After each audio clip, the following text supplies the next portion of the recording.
একটা সময় ছিল যখন সচিন টেন্ডুলকার আউট হওয়ার পর লোক টিভি দেখা বন্ধ করে দিত, কারণ তাদের মনে হতো ইন্ডিয়া ম্যাচ হেরে যাবে।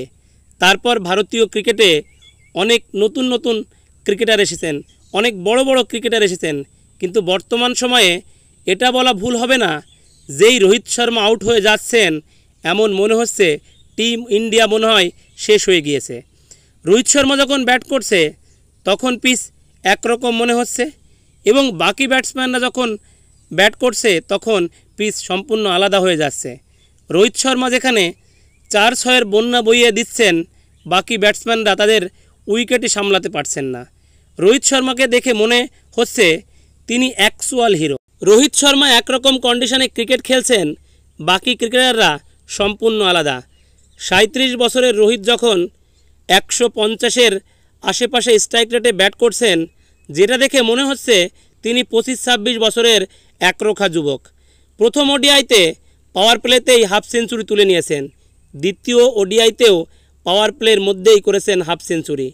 এখন মনে হচ্ছে রোহিত শর্মা টি-20 থেকে রিটায়ার্ড হয়নি, তিনি ওডিআইকেই টি-20 বানিয়ে নিয়েছেন। এই ম্যাচে রোহিত শর্মা ক্রিকেট কিংবদন্তি সচিন টেন্ডুলকারের রেকর্ড ভাঙলেন।